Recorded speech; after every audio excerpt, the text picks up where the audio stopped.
বাংলাদেশ জাতীয়তাবাদী দলের সংগ্রামী মহাসচিব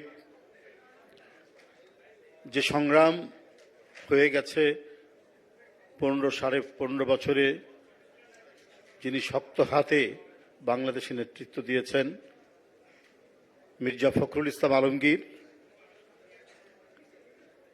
মঞ্চ উপবিষ্ট আছেন দলের সংগ্রামী যুগ্ম মহাসচিব, সাবেক ছাত্রনেতা হাবিবুন নবী খান সোহেল।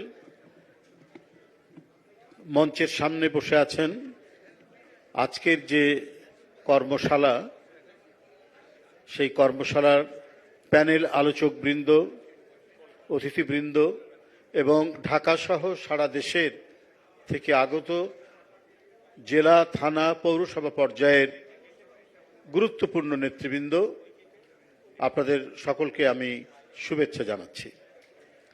আমি প্রথমে গণতন্ত্রের মা, গণতন্ত্রের প্রতীক দেশনেত্রী বেগম খালেদা জিয়া, যিনি মুমূর্ষ অবস্থায় চিকিৎসাধীন রয়েছেন রাজধানীর এভারকেয়ার হাসপাতালে, আমাদের সেই সকল আন্দোলন সংগ্রামের প্রেরণা দেশনেত্রী বেগম খালেদা জিয়ার আশু সুস্থতা কামনা করছি।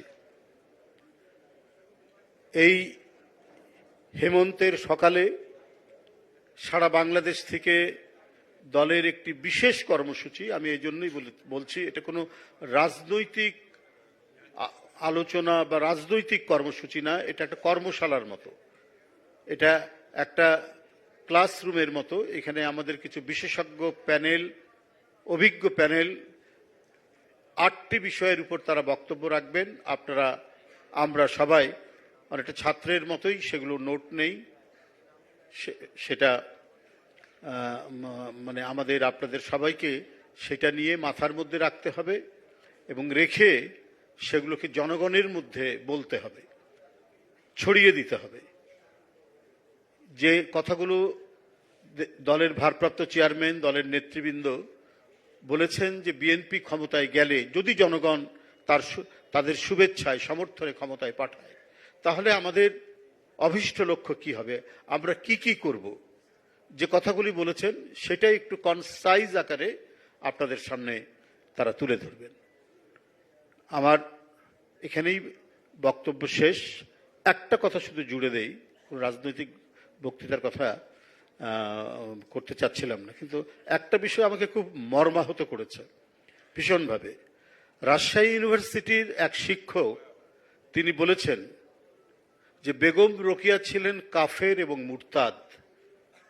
এত ব্যথিত হয়েছি এটা পড়ে।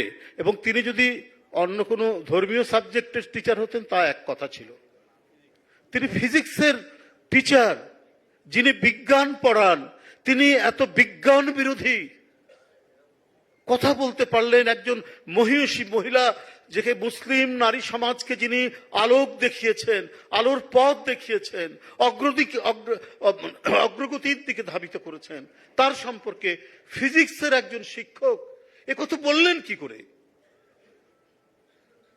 এটা চিন্তা করা যায়। 5ই আগস্ট আমরা মুক্ত হয়েছি এক ভয়ঙ্কর দানবীয় ফ্যাসিবাদের পতনের মধ্যে দিয়ে, কিন্তু এই পতনের মধ্যে দিয়ে মুক্ত হওয়ার পরে ভেতরে কোনো অন্ধকার, কোনো অন্ধ কালো শক্তির উত্থান ঘটছে কিনা এটা নিয়ে আমার খুব সংশয় তৈরি হয়।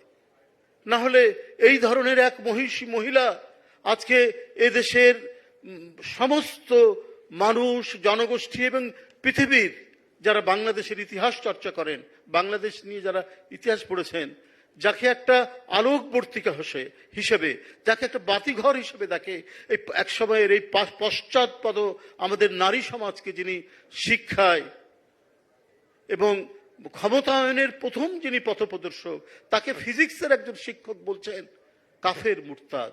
আমি তীব্র নিন্দা জানাই, ঘৃণা জানাই সেই শিক্ষককে। ধন্যবাদ আপনাদের সবাইকে, আপনাদেরকে আবারও স্বাগত জানাচ্ছি।